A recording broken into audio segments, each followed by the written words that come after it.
I'm Julie Legg, author of The Missing Piece and diagnosed with ADHD at 52. Welcome to ADH Difference.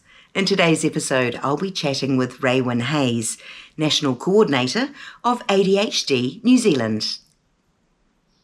So, welcome, Raewyn. Thank you so much for joining me today. Thank you. Well, Thank you. No, you're most welcome. It's ADHD Awareness Month of October, so what a perfect time to talk to yourself, the National Coordinator of ADHD New Zealand. You would have had a very busy few weeks so far.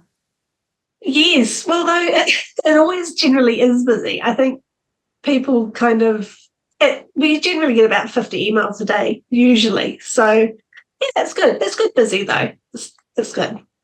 Lots of inquiries, absolutely. So we've got so much to talk about, but I thought we'd start off with ADHD New Zealand as an organisation.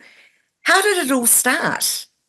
Right. Well, it started off as ADHD Association, and it started in 1979 in someone's garage, basically. I think the person had no idea where to find ADHD and realised that there was no information about ADHD because, of course, this was before the land of computers and Google and such. So started just reaching out, and she was inundated, mainly by parents with their children saying, where do you even find help? So it started off as basically a self-help group. And then in 2018, it became officially ADHD New Zealand. I took over this role in October 2019 from Marcelin, who had been the coordinator for like 15 odd years. So It's been going a long time, a lot longer than a lot of people realise, but we've just been chipping away in the background. That's brilliant. And tell me about, just briefly about the team. How many of you are in the organisation? Right. Well, I'm the only paid employee of ADHD New Zealand, and I only officially work 25 hours a week, which is amusing. There's Suzanne, who's the chairperson, and we've just recently taken on a new general manager operations, Donna, so that's really awesome. And we're overseen by a board of about 9 board members, and they meet once a month and sort of channel which direction we're going, whereas I take care of the inquiries and the courses and the computers and just about everything else. But it's a good group. It's a passionate group. I bet it is. So as an organisation, you do offer so much. Your website alone is jam-packed full of information. Yes. You know, in brief, there's events and you've got forums and you've got online resources and a whole bunch of things going on behind the scenes. So can we talk about the information so we can tell our listeners? The information it's one of those things that's grown organically. It's like it started off small, I'd imagine. It was before my time it was created. I think it was originally created by a grant from Fonterra many, many decades ago. And so if anybody sees anything that's slightly dodgy, please email me, because you kind of do a bit of a deep dive every now and then and think, oh my goodness, what is that? But we try to offer as much as we can. I think our most visited site on the website is the adult self-screening tool.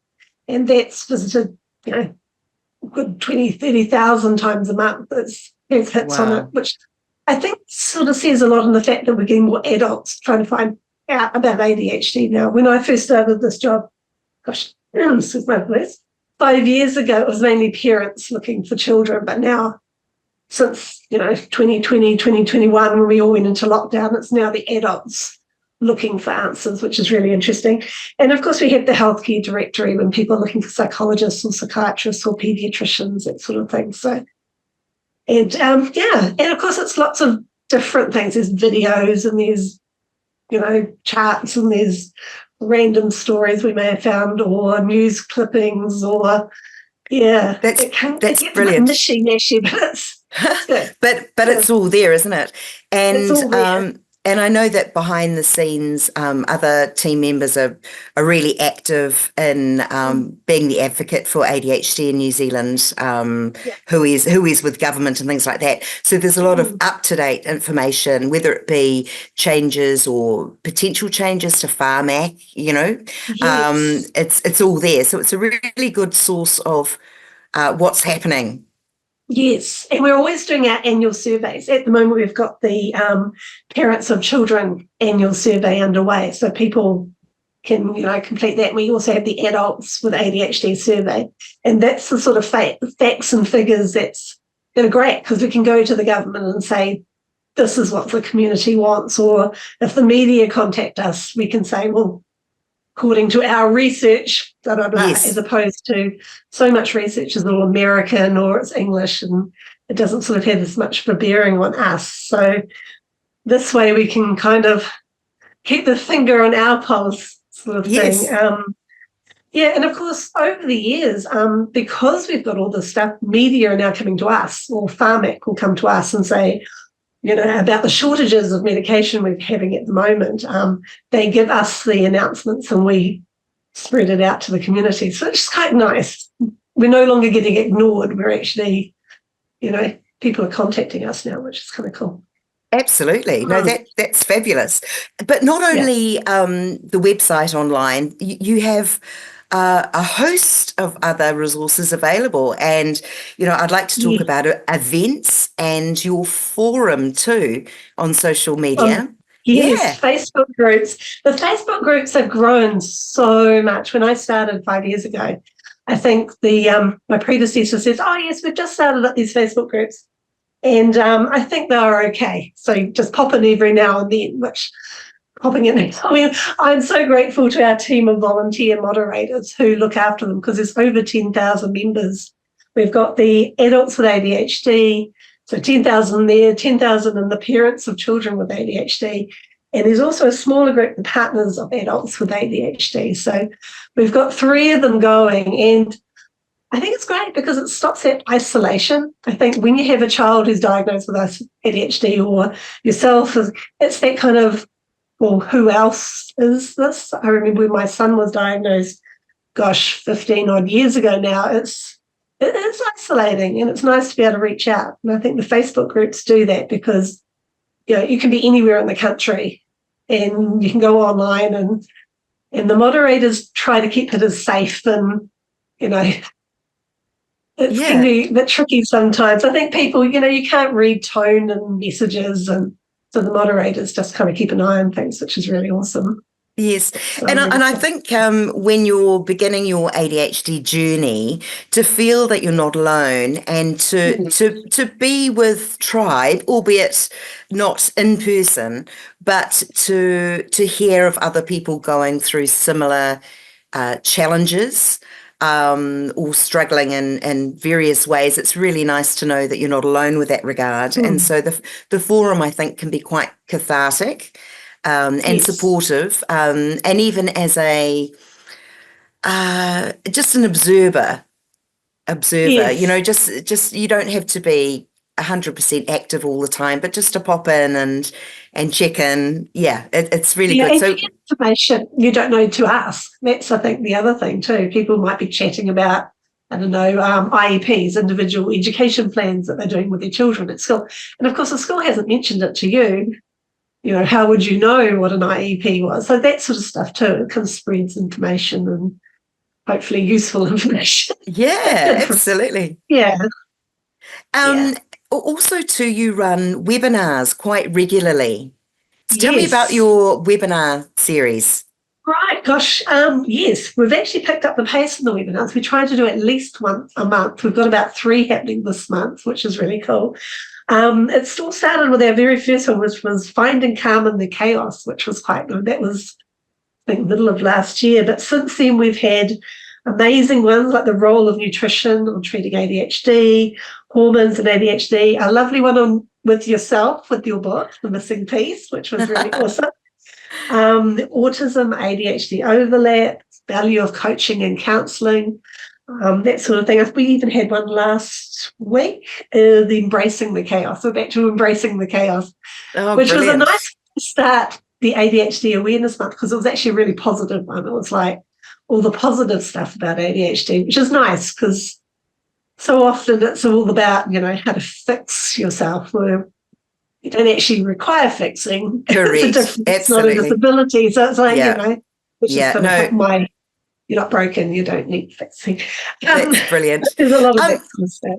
so with Yeah. the webinars, because I have attended directly or indirectly webinar Yeah. with you guys, it's really nice because it's a private group.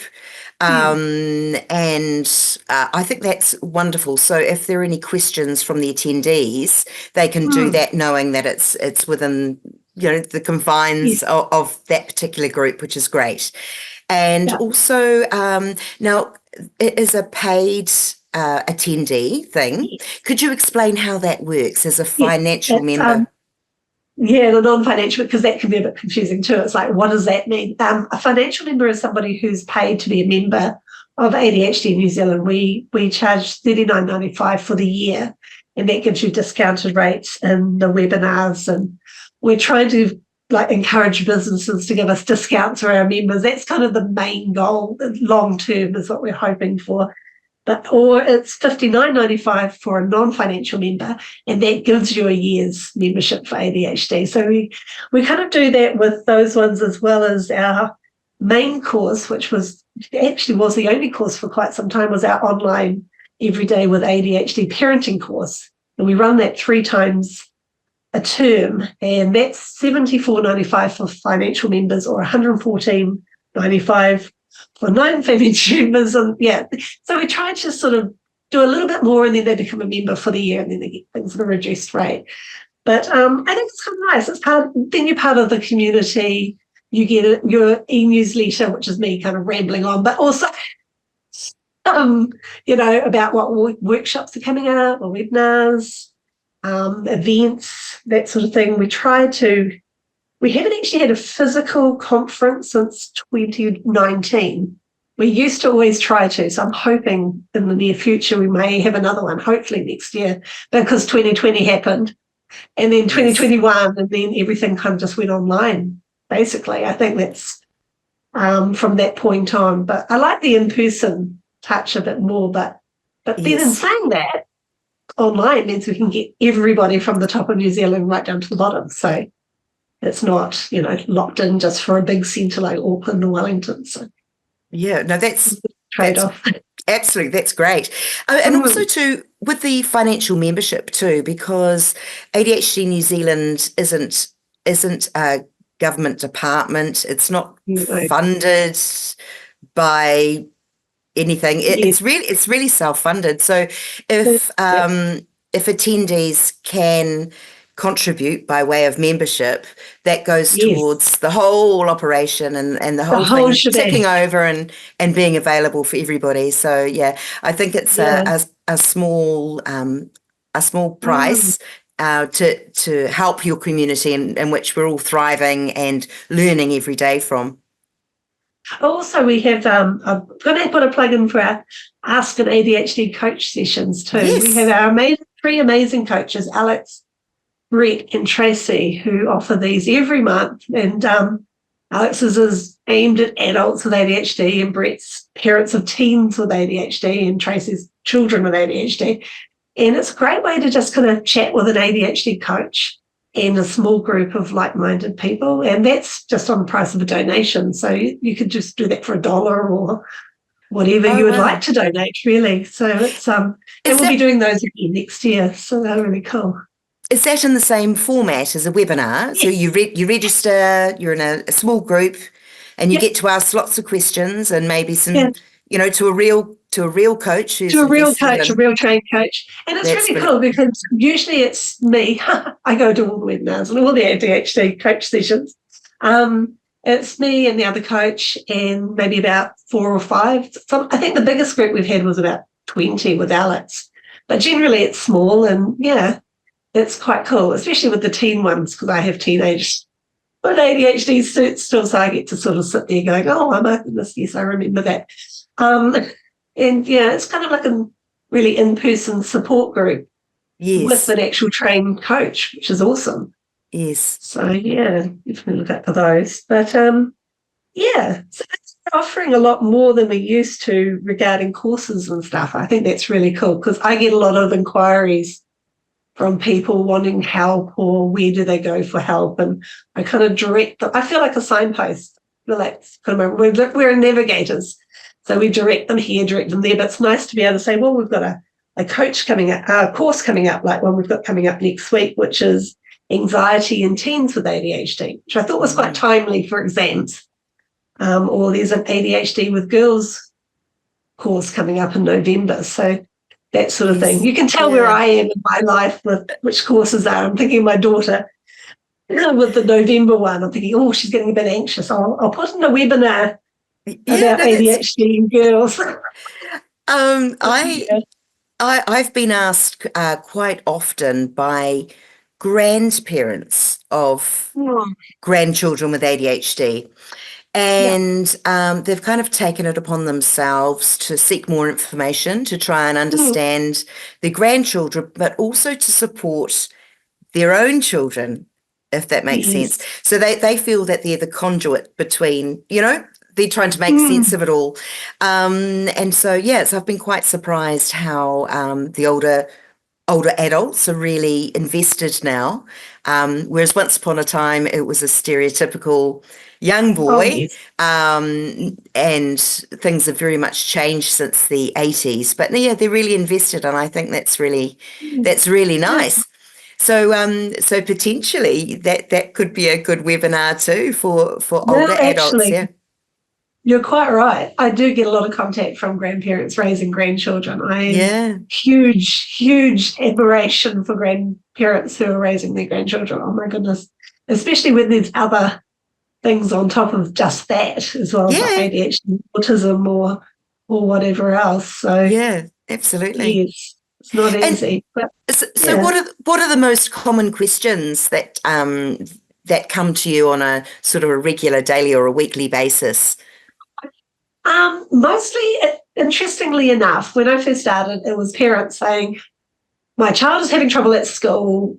How do I get them assessed? That sort of thing.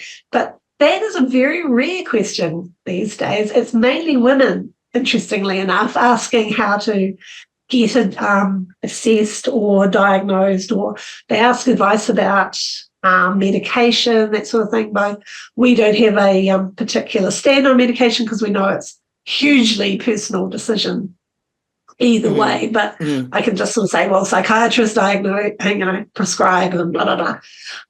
So I can't really offer in that direction, but sometimes it's just for a chat too, sort of like, this is getting really hard, what do I do? So I usually suggest coaches. I'm a huge advocate for coaches and talking, and because I think a lot of people kind of get sold on this whole, the medication's a silver bullet, but I'm big on coaching.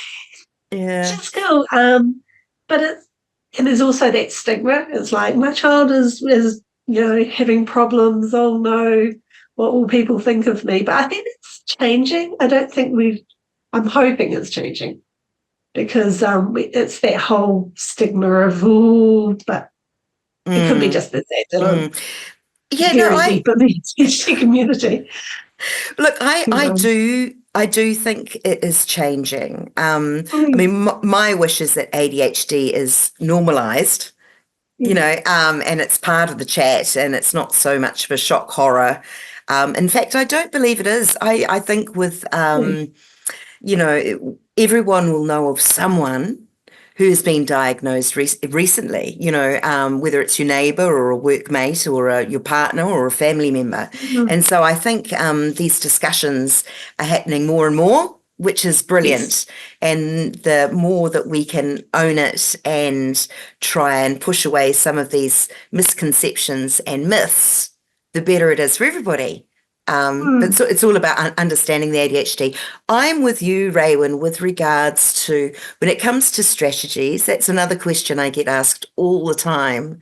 And I say, look, I can tell you mine, but they will make no sense to you, because, I've identified my trip hazards, and I've done something about them, or I've got tools in my toolbox to address them.